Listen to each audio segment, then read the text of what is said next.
From then I just took the sounds and tried to mould that particular sound along with some other sounds which I thought juxtaposed nicely with it into a piece.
Chickity chickity check.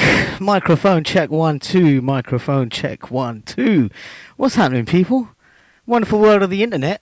If you're joining us live on Instagram, shout out to the whole Soapbox team. If you're joining us on Zoom, shout out to David. I see you out there. Big up to anyone that's been getting involved. We're up to session number 8. Man, time flies. More than that, today is my 100th day of locking down and isolating.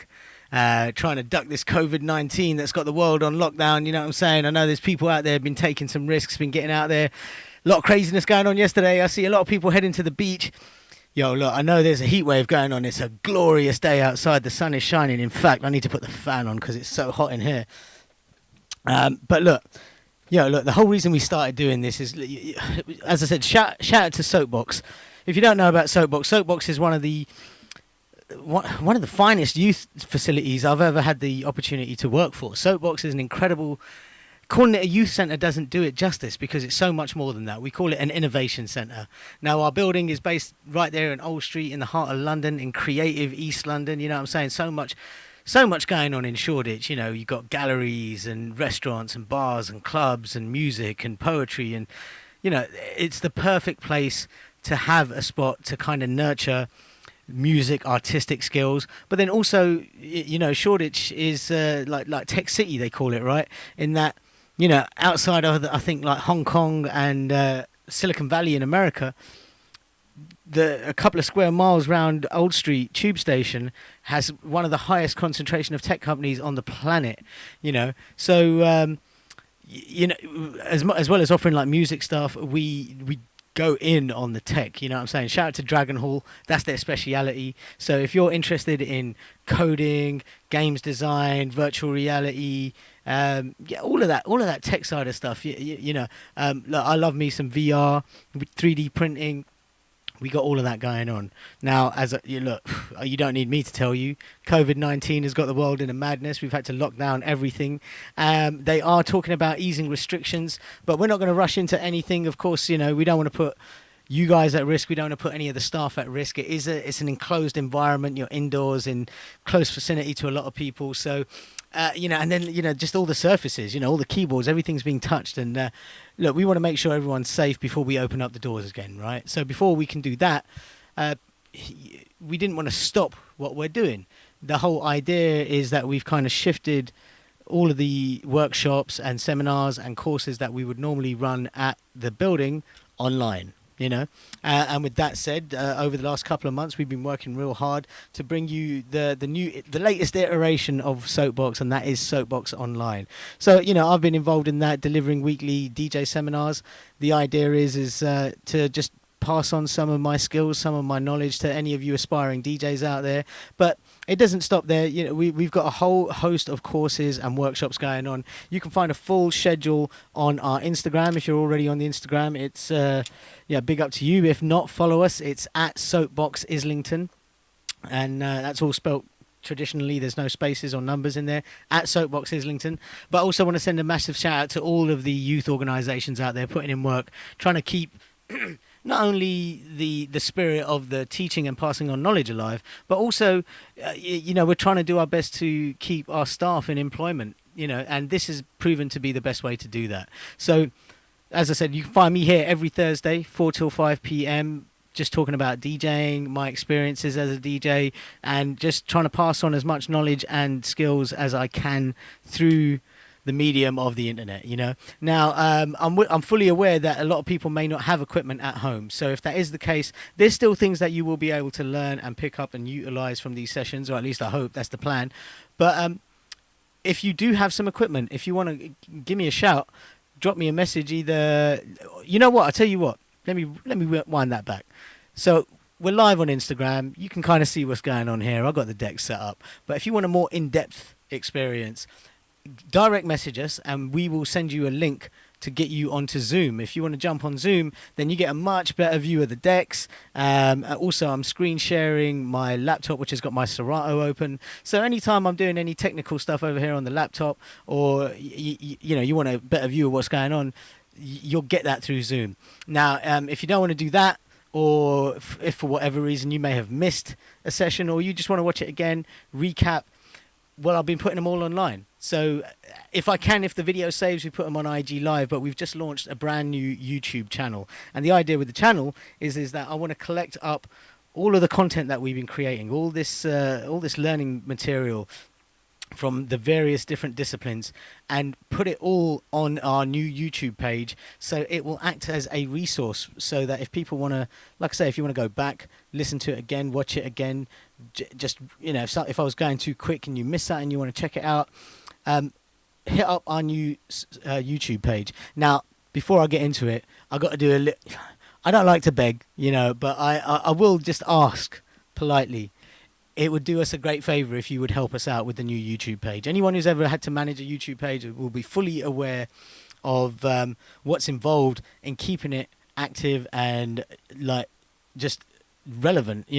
Now you may have heard YouTubers talking about the algorithm. The algorithm is basically just a mathematical equation that looks at videos and decides whether to push them or not to push them, whether it bumps them up the queue or down the queue, whether it puts it on your feed, whether it puts it in your recommendations, whether it puts it on the list down the side of your screen when you're on YouTube. All of that is down to the algorithm. Now, the way that the algorithm looks at what you're doing, and this is a useful tip in itself for anyone who wants to set up a YouTube page, there's a few different factors that it looks at. Firstly, you need to be uploading content on a regular basis. My current aim with the new Soapbox channel is to be putting at least 2 videos up a week. We're hitting that. But we're off to a little bit of a slow start because one thing that you really need is subscribers. Now, this is where I need your help. Before you can have an official custom URL, if you don't know what URL means, it's the name of the channel when you type it in. So we are Soapbox Online. If you can go onto YouTube, you can search for Soapbox Online and you'll find our channel. But I want to be able to put links out there, or just to be able to say it without it being gibberish, in that I want the URL to be youtube.com/Soapbox Online. And now at the moment, we got the youtube.com bit, the / bit, but all the rest of it is just gibberish because we are a new account. And there's a thing about YouTube, you have to have at least 100 subscribers before they will let you have a custom URL. Now, we're off to a slow start. We've got a few subs, you know what I'm saying? So if you are following us on YouTube, if you have subscribed, I thank you sincerely. And if you haven't, look, I know you see it in every YouTube video. I can't lie, I do it myself. There's channels that I watch and I support and I enjoy, and every video, oh, please like, subscribe, comment, share, all of that. They're not just begging that for for no reason. They do that because it helps them in the algorithm. Not only are you do you need to be uploading content, but you also need to have activity on that content. You need people to be clicking on it. You need people to be watching, commenting, liking, sharing. All of that boosts you in the algorithm.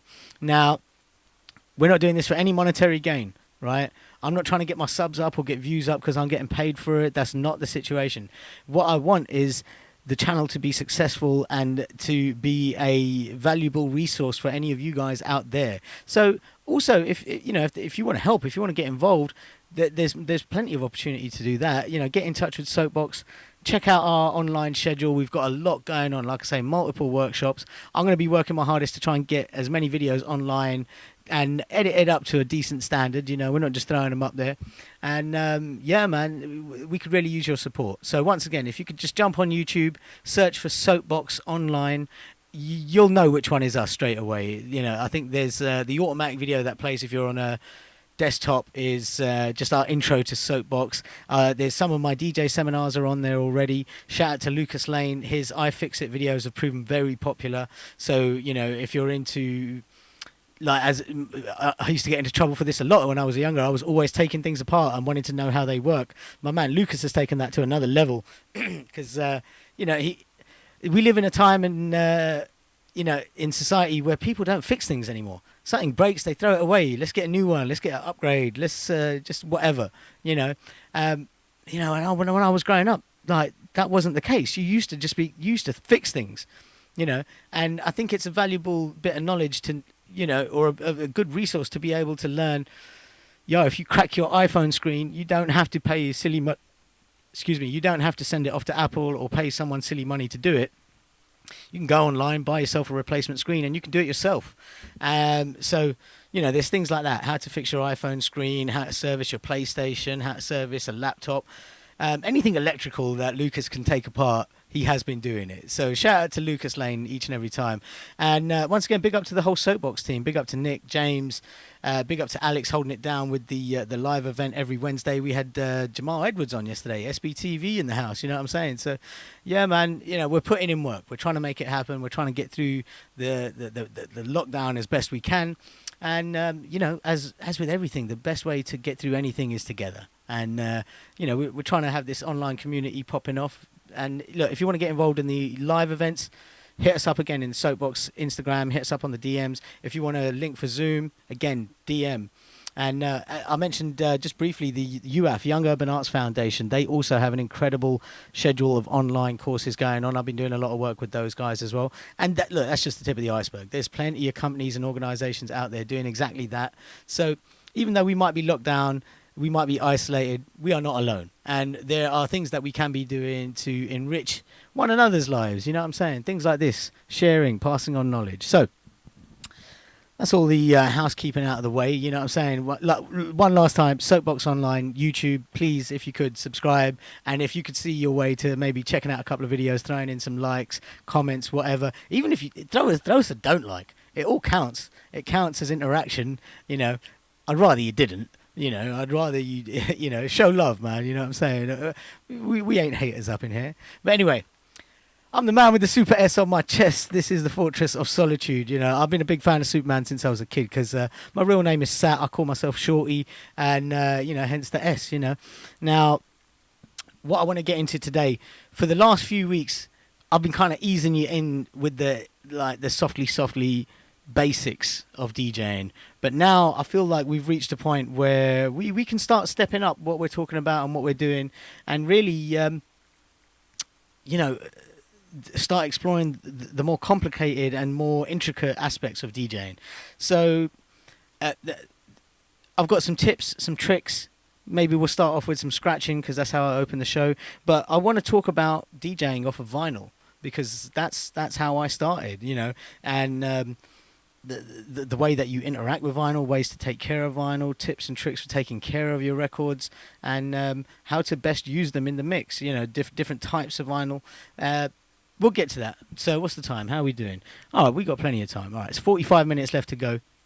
I'm with you until 5 o'clock. So let's start off with, seeing as I've already got it loaded up on the decks, let's talk about scratching. Now, shout out to my man David. I think you've been pretty keen to get into some scratching, you know. So one thing I want to point out, right? I don't want to front like I am this wealth of knowledge, this all-knowing, all-seeing, like, you know, like I know it all, because I don't. You know, I feel like anyone who knows, like, there's a famous saying, the man who knows something knows he knows nothing, yeah? And that's kind of where I'm at with DJing. You know, over the years, I've picked up skills, I've learnt new techniques, but there is always someone out there better than you, you know. And shout out to people like DJ Cuba, big up to DJ Craze, you know, the Scratch Perverts, big up Prime Cuts, all these incredible DJs who have skills on another level. Like, we kind of joke about it, you know, like Mixmaster Mike, we call him a Zectarian because I'm sure he's an alien, you know. The way he gets down on the decks, you know, sorry, pardon me. The way that Mixmaster Mike gets down on the decks is on another level.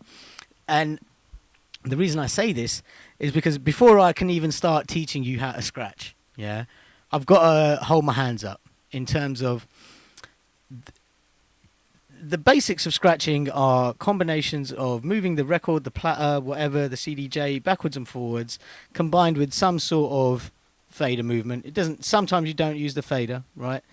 But each one of those combinations, each different type of scratch has a name, you know. And I know some of these names, but I don't know a lot of them, right? I know the scratch, I know the pattern, but I couldn't tell you what it's called. So this might be a bit of a stumbling block, and I just want to apologize in advance. Now, the reason for that, when I learned to scratch, like, you know, I come from a pre-internet era. There was internet, but like, you had to be in the military to have access to it when I was a kid, you know what I mean? You know, as a teenager, they were just getting into dial-up internet. Like, for you young bucks out there, you don't know how lucky you are to have, at the touch of your fingers, high-speed internet in your pocket, right? You know, but what I'm getting at is that, you know, now you can go online, you can go on YouTube, and there's 1,000,001 tutorials, videos breaking down every single pattern and technique intricately to the finest details. And one love to everyone out there spreading that knowledge, you know, because it used to be that people were very secretive about these things. They didn't...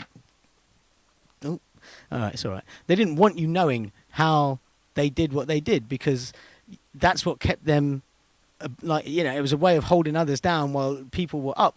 And, you know, as I mentioned, like DJ Cuba, Mixmaster Mike, Shortcut, these guys were part of a crew called the Invisible Scratch Pickles out of the Bay Area, San Francisco.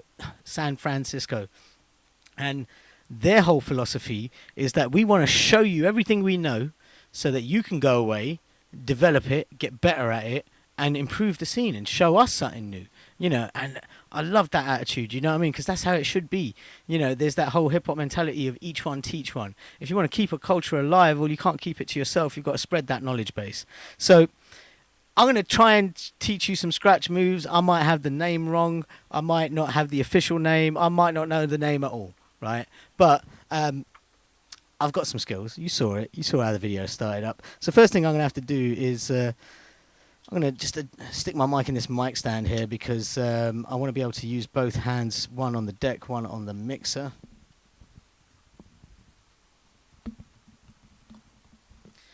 Also, I hope you're all staying safe out there. As I said, the weather is beautiful, and I know people have been tempted to go outside and enjoy the sunshine.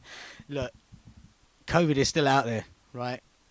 COVID don't care, you know what I'm saying? So please don't take any unnecessary risks. If you are going out, mask up, glove up, keep washing your hands, all of that. You know, your haircut can wait. The pub can wait. You know, wherever it is that you feel like you need to go. I still can't believe all those people that were queuing up for Primark last week. You know, what? Come on, man. What do you need from Primark that desperately? You know, and I'm not just saying that flippantly. Honestly, I would much rather live in a world where we are all safe and well, and we all get to see tomorrow. You know what I'm saying? Because, you know, I mentioned, look, today is day 100 of lockdown, and it's not been easy. You know, but on the real, I've lost friends and family to this disease, you know, to this virus, and you know, I ain't trying to be next, you know, and I don't want any of you guys to be next. The numbers keep going up, so look, no one can control your life better than you, you know. So just be wary of the choices you're making and the things that you're doing, because the repercussions can be devastating. So look, I don't want to darken it up. Let's get back to let's have some fun. Let's have a scratch now. I'm going to get into using real vinyl in a minute, right? But for now, we're going to stick with the Serato. And I'm using phase. So, do I start with the... Okay. Let me show you something. Hang on.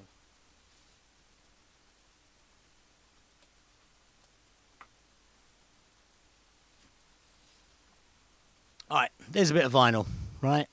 This, if you've been watching the videos, you might recognize the label. Dirt Style Records is the label. Look, here's a few of them, right? Now, the reason I've pulled these out before I start scratching is these are what's known as battle weapons, and the reason we call them battle weapons is because you might be familiar with the concept of like an MC battle. If you've ever seen 8 Mile, you know, you see how your man Eminem does, you know, Papa Duck gets it at the end, you know what I mean? But, you know, it's MC versus MC, and you come with your best bars, right? There's a very similar world of DJ battles, right? So one of the most prominent organizations out there putting together DJ battles is an organization called DMC. In fact, hang on.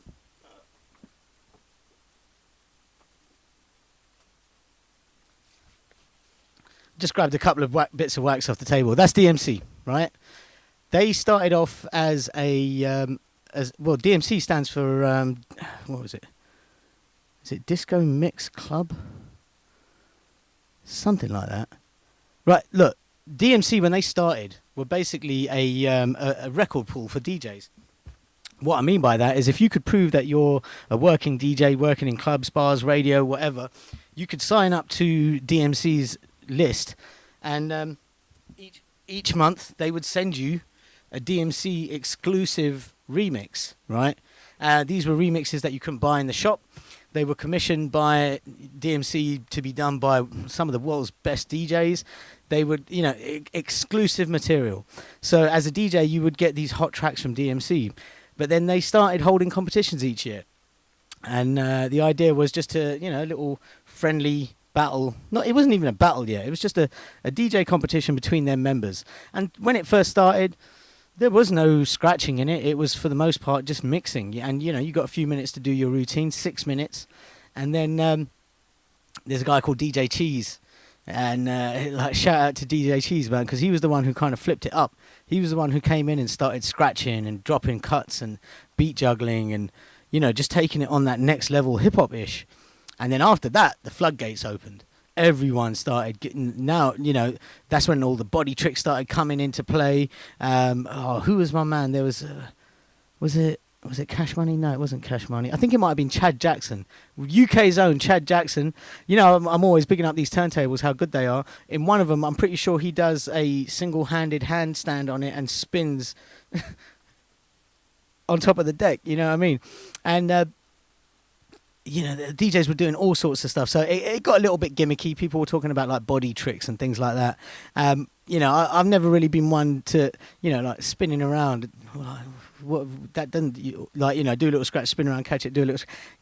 What are you doing, really? You're not really doing anything. It looks flash, right?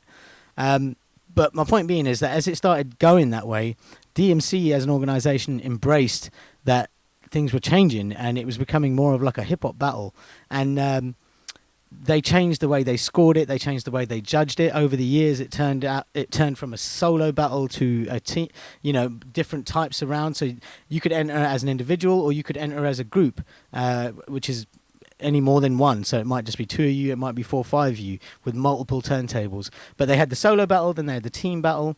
And each of those, you got 6 minutes to do your thing. Then they introduced another type of battle, which they call the Battle for World Supremacy, where it was like a knockout thing. And you would go head to head against another DJ, 2 minutes, 2 minutes, 2 minutes, 2 minutes, like a couple of rounds. And then whoever won progressed to the next round. And look, they're not the only ones. There's plenty of other organisations out there. Red Bull 3 Style is a very popular one. Where you get 15 minutes and they judge you on lots of different criteria. And there's the ITF, which is much more scratching focused. There's a whole heap of them. But because you went into battle, normally you'd have to pull out all your records, and you would have to figure out what record you were going to use in advance, prepare the records, like know that, okay, I want the beat off of this one, I've got a sample on that one, But then what some DJs started doing is they started getting wise to the fact that, that was more work than was necessary, because if you had the facilities available to you, you could press up your own vinyl, right, with your own selection of sounds and scratches. I'm going to take this off the deck for a minute. Let me just pop this over here, right? But let's put this one on the deck. So this is one of said battle weapons. Cuba is the guy behind Dirt Style Records. Big up to Dirt Style, man. They got some of the best battle weapons on the planet. And we call them battle weapons because you're going into battle, and these are your weapons of choice, depending on which ones. Now, really, all they are, they're not really music. It's just a selection of. There will be some beats on there, but essentially it's just sounds and samples. So if I stick this on here.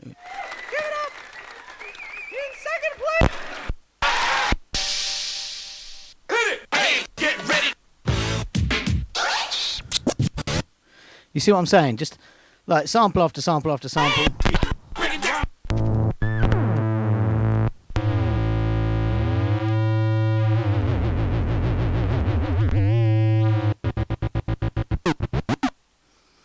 And on it goes,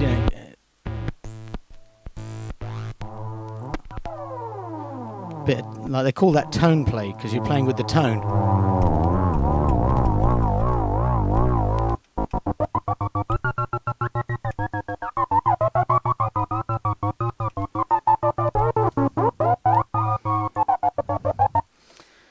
Now, depending on which one you bought, would change what kind of samples you found on it. What's on the other side of this one? Alright, so we've got like, one side is, just samples, and one side is just beats.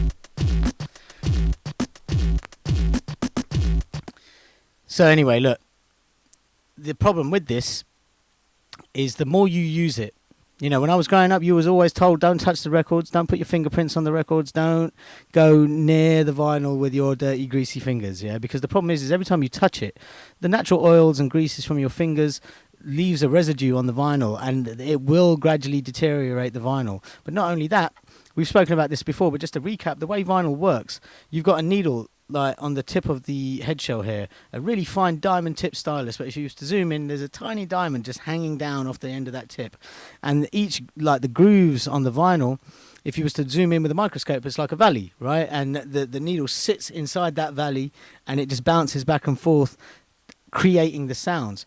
But by scratching, and not even necessarily by scratching, we spoke about how scratching was kind of found by accident, and when you're getting a song ready on vinyl, if you've got it on Serato, if you want to find a certain point in the track, it's calm. You just hit a cue point, boom, you jump to that track, you jump to that point. But if you wanted to get a beat ready on vinyl, all right, see where that beat starts.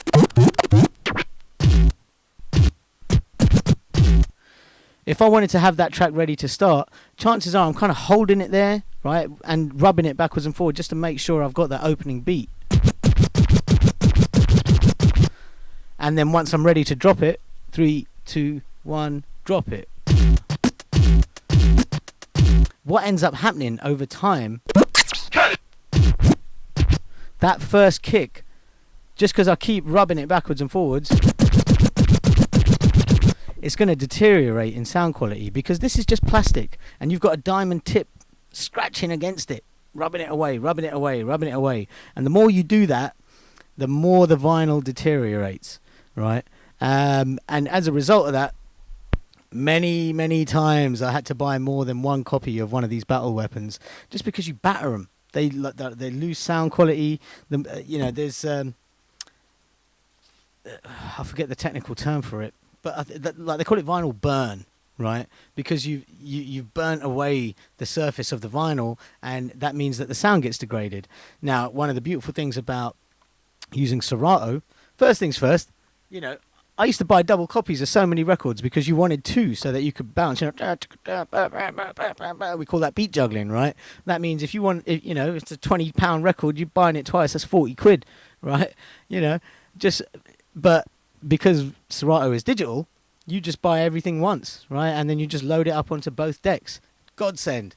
Instant doubles of everything, you know what I mean? And, that opens up the possibilities for how you DJ. But then also, there's no vinyl burn. Like, now, I say no vinyl burn. Depends on, in terms of the sound quality of the file on the computer, that doesn't deteriorate. What will deteriorate is, this is a special bit of vinyl sold by Serato. You can get them in various different colours. They come in traditional black. I've just put a Superman sticker on there, and there's a metal sticker to hold the phase in place, right? But that is just a normal record like any other. And if you are using these records now, it's kind of hard to see. But if you were in the room with me and you could see that under the right light, this is actually battered. I'm looking at it now. There's fingerprints on it. There's scratches on it. There's scuff marks. Because these are working vinyl, man. I take these out. I haven't been out of the house in 100 days. But when I would spin out, these were my vinyl of choice. Now, I mentioned earlier that I've got some. Did I mention it earlier? I might have been in a different session. I might be getting my sessions confused. But hang on a second.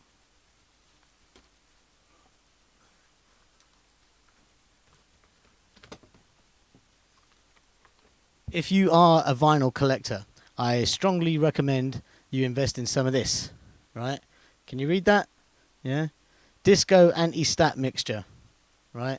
Most of this is written in German, but you get the idea. It's an anti-static cleaning fluid, right?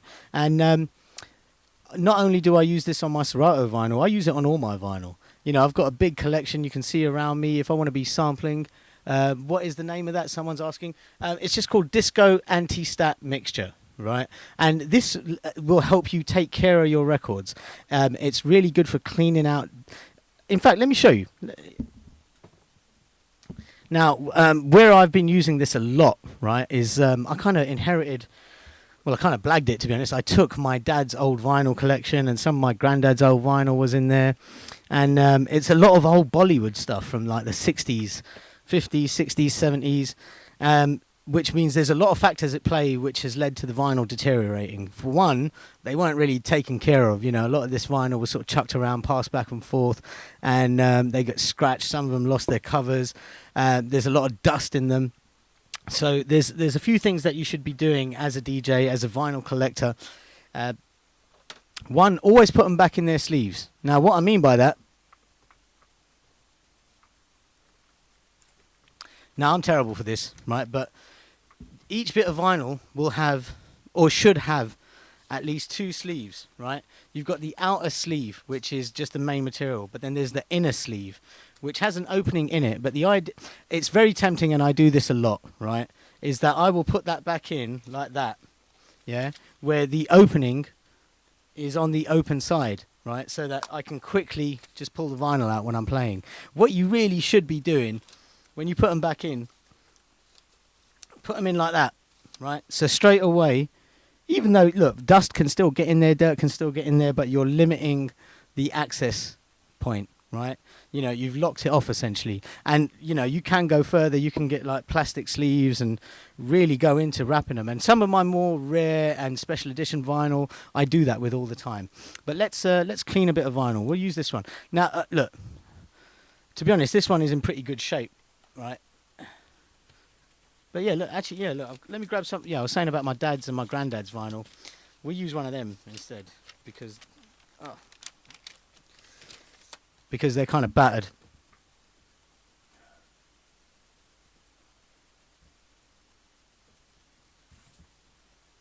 All right, first one I've just grabbed. Look at this one. Look at that. This one is from, what's the date on this? 1982. It's got that 80s look about it, you know what I'm saying? Nazia and Zoheb Hassan sing in Biddu's Star. I think I remember this movie, you know what I mean? Just about. But a lot of this old Bollywood stuff is soundtracks to movies, yeah? As I said, a lot of the stuff is 60s and 70s. This is probably one of the more recent ones. But let's take it out and let's have a look. And look, straight away, look, it's not properly in the sleeve. That might be my doing, right? But let's take it out. Look, it's not even in the sleeve, right? Yeah? Now, I don't know if you can see, but there's fingerprints on there, yeah? You know, and it's dusty and it's grimy. And who we got there? Is that Disu? Yo, what's up, D? Yeah. So anyway, look, if you're going to clean up your vinyl, there's a couple of steps you can go through. Now, that anti-stat mixture, actually, for me, it came as part of a record restoration kit. You put you mount your vinyl on that. You fill this with your clean, you know.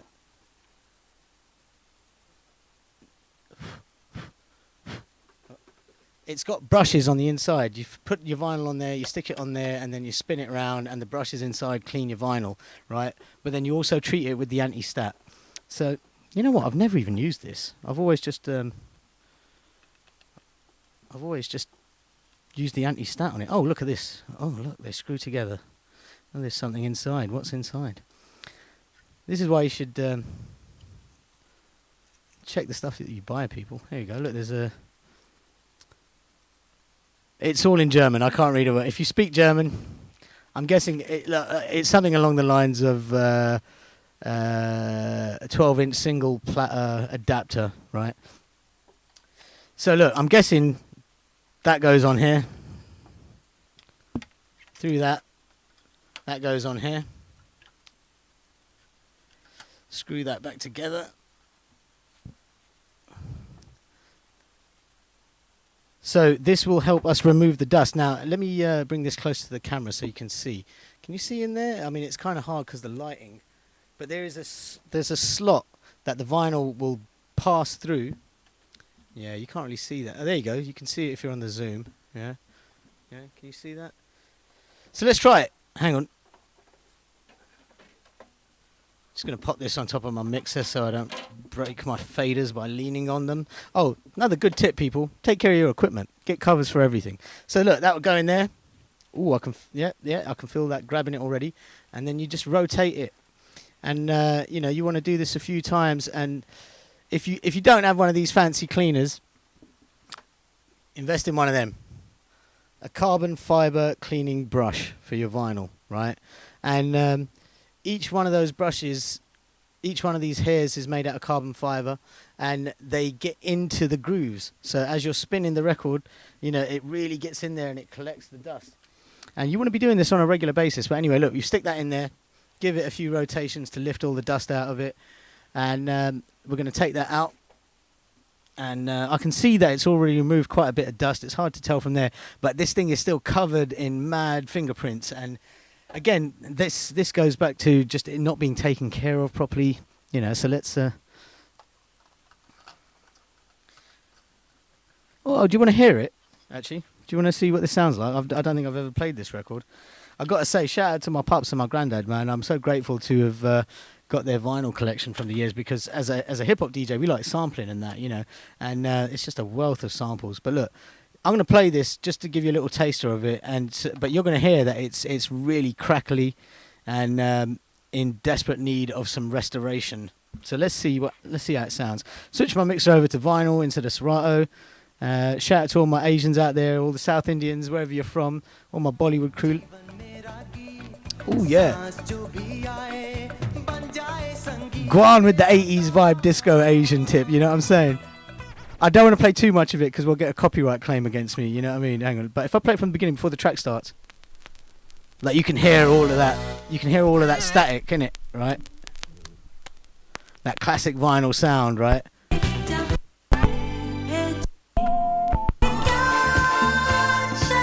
Yeah, I've got to say, I'm not really feeling that record, but, you know, that's not the point. You know, each to their own.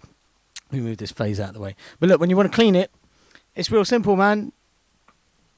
This is not any regular bit of cloth. This is a anti-static special bit of linen, right? Anywhere that sells vinyl, you'll be able to buy one of these from, or just order them online, you know, eBay, Amazon, you know, vinyl cleaning cloth, right? And it's real simple, yeah, you know, you don't have to go overboard. Just open up the top, douse a little bit onto the cloth. So look, you can see, look, you know, just a little bit. Let me seal this up. Make sure you keep this out of reach from kids as well, because it is, it's not toxic, but it's not safe either, you know what I mean, right? You know. Okay, so, and then I find the best way to do this is to put it on the deck, start the deck spinning, and use the rotation of the record just to help me, you know, and I'll start from the outside edge and just work my way in, cleaning the records.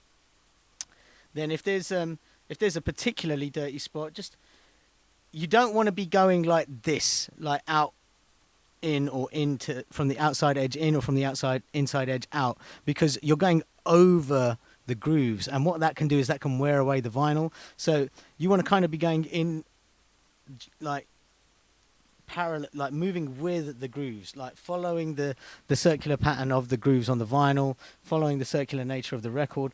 Already this is starting to shine, man. I can see, look, you know, I don't know if you can tell from there's a lot of light shining off of it, but there were some real grubby fingerprints on here. They've already lifted straight off. Just a little bit of extra elbow grease in the dirtiest sections.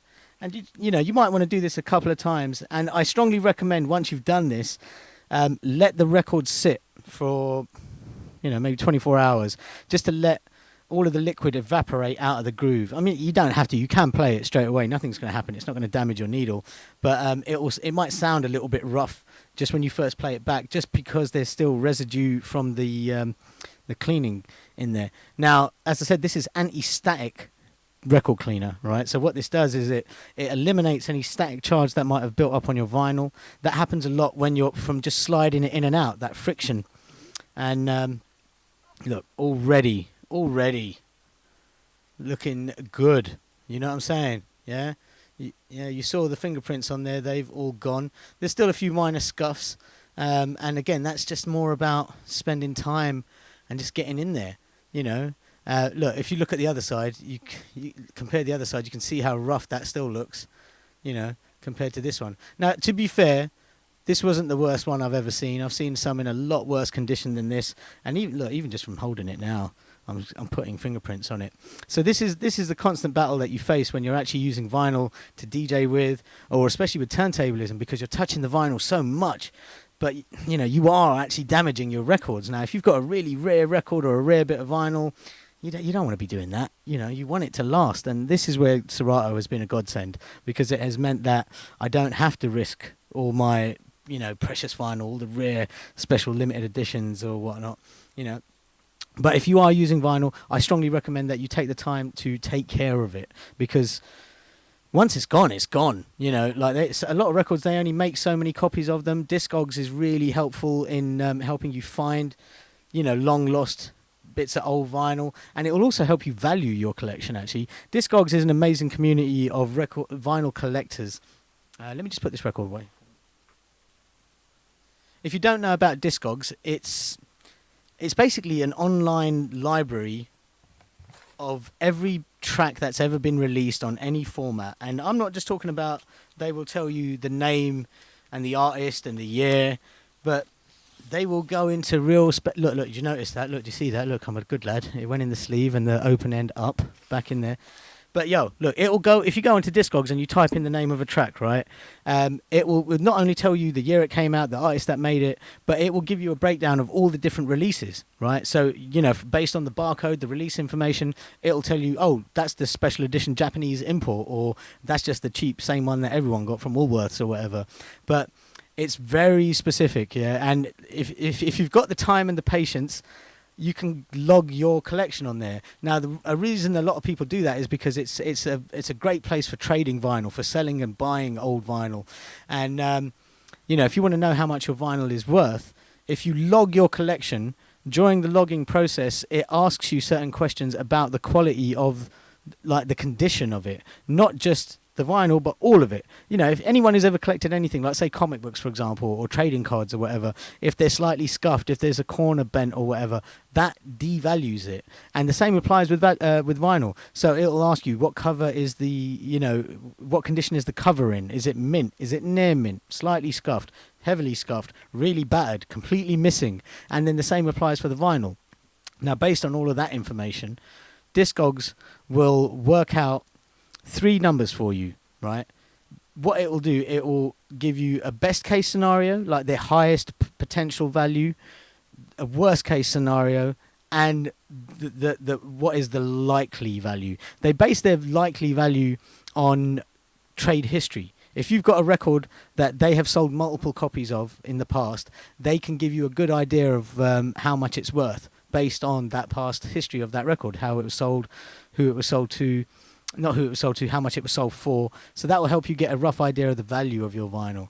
Now, I'll be honest with you, I've never sold or given away a single piece of my vinyl because, I don't know, I'm a bit OCD like that. I'm a hoarder.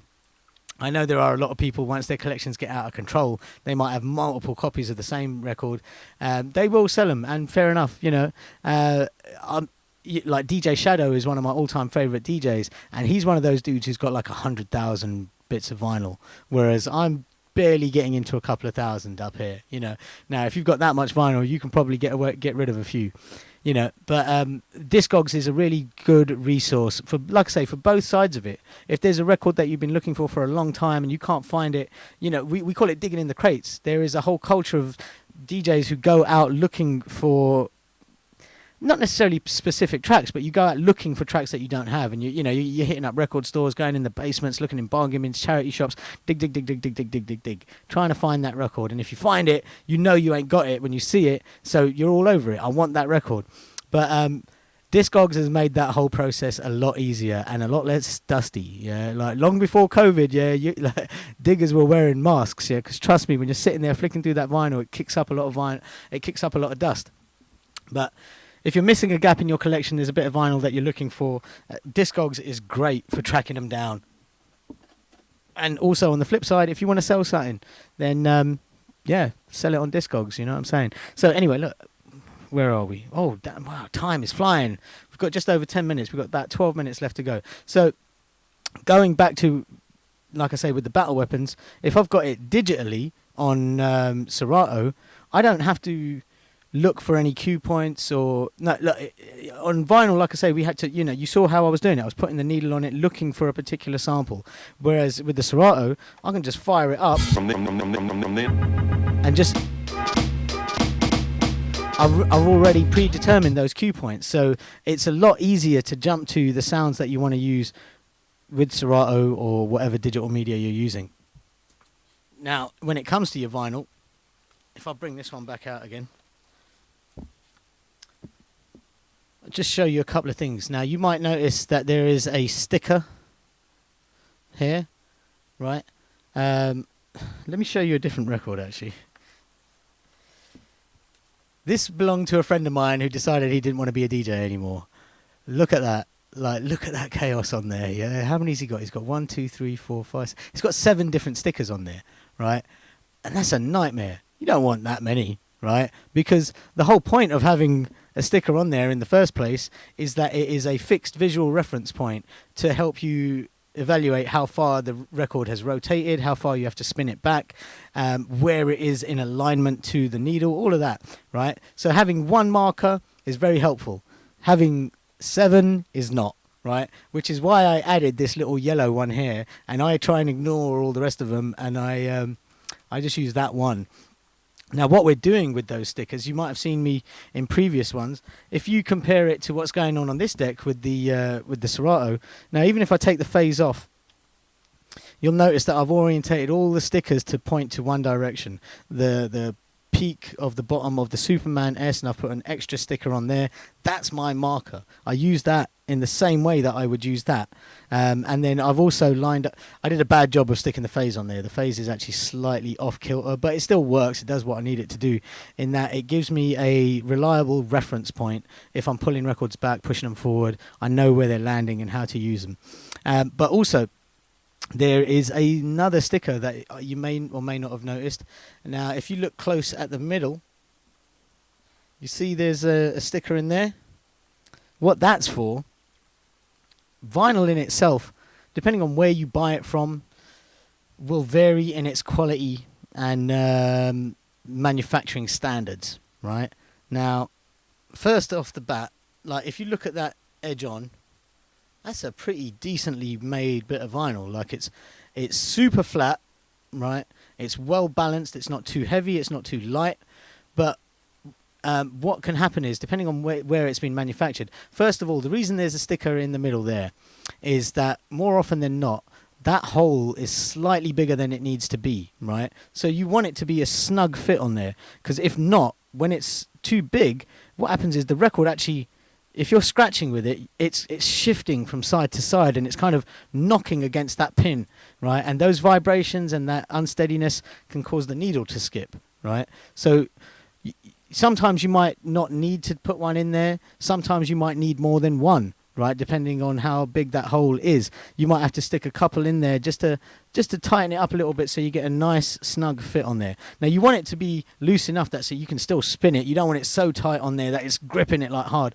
But sometimes like I used to find, sometimes you buy a brand new bit of vinyl and you have to force it on there. So what I would do is I would get a pencil or something and just get it in there and just widen up the hole a little bit. And then if I had to, tighten it up with some stickers. So that makes sure you've got a nice snug fit on there. Now, have I got a bent bit of vinyl I can show you? There probably is. I should have dug one out prior. But what I was getting at earlier with it being flat, sometimes, and you know, this might happen during the manufacturing process, it might happen just to neglect of the vinyl, but sometimes you would find that the vinyl dipped in the middle, right? Now, what ends up happening if that's the case, let's say it dips this way, right? So I'm putting the dipping side on the platter.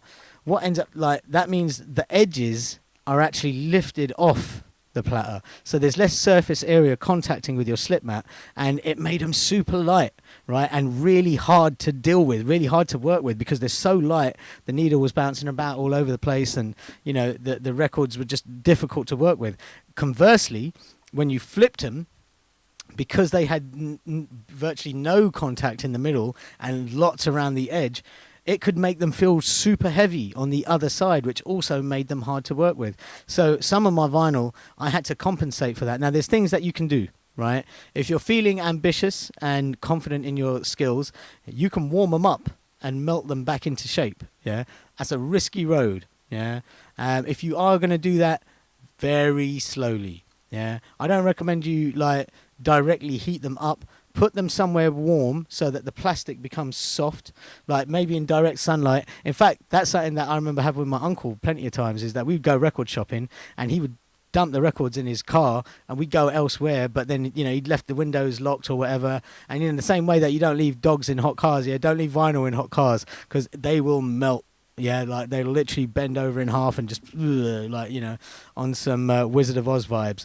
But look, if you can get them soft enough so that they're pliable, leave them in their sleeves, put something heavy on top of it, you know, so that it's on a trusted flat surface, and you let it flatten out and then let it cool down, and it might help, right? More often than not, it doesn't though, right? I used to check the vinyl when I bought it, so that I didn't even have to take it home to find out. If I could open it up at the shop and check it, I would. There are ways around it. You can sort of compensate for a dip by padding it out, things like that. Well, that's drama. You don't need that in your life, you know what I'm saying? So there's lots of different things that come into play when you're using vinyl. Now, another big obstacle that I used to see all the time with beginner DJs, especially prior to the CDJ era. Now, we've spoken about CDJs, we're talking about controllers. I think if you're learning to DJ, if you've never done it for the first time now, like now is a great time because the fact that the technology has evolved so much. One of the biggest factors is just getting used to the physicality of how to handle vinyl, right? Now, what I mean by that, let's flip this back over. Let's find that beat again. So where are we?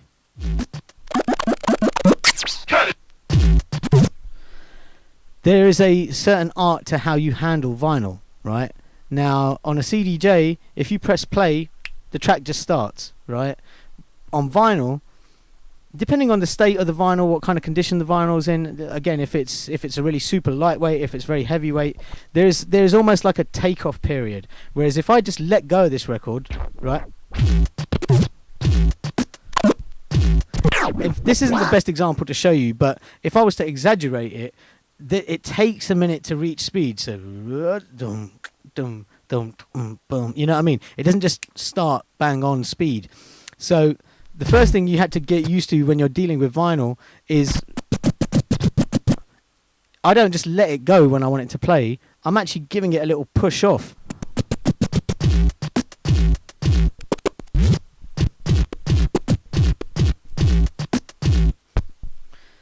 That makes sure that when it starts playing straight away, it's at the right speed.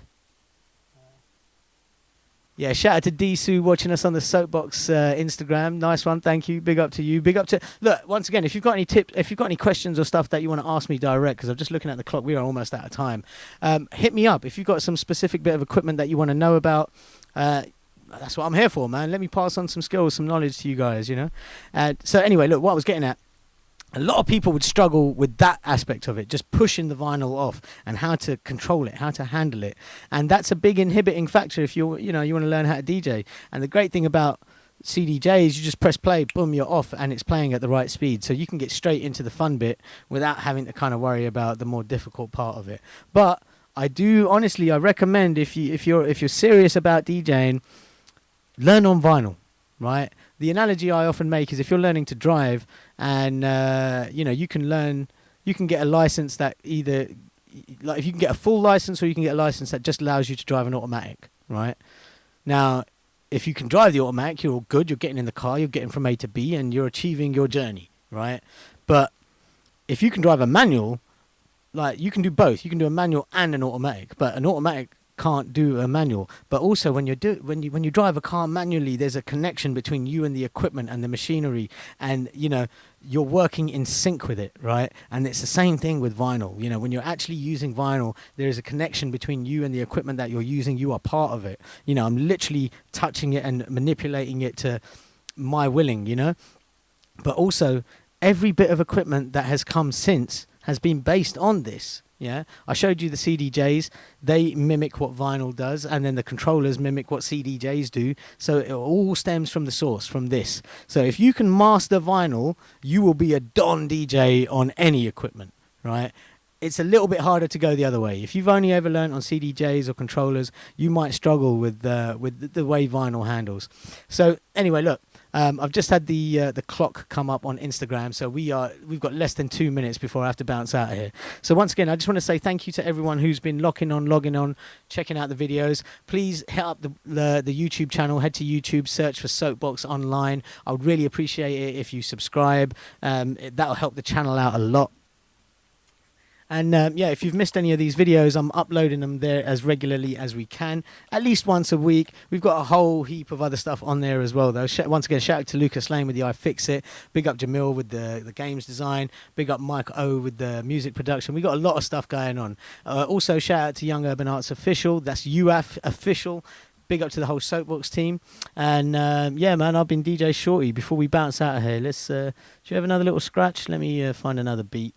I'll throw something on here. We'll have a little cut. And next week we're going to get into some more complicated scratch patterns. I spoke about it briefly earlier, but we didn't even get a chance to get into it. So all right, until next week, I'm out of here. Peace.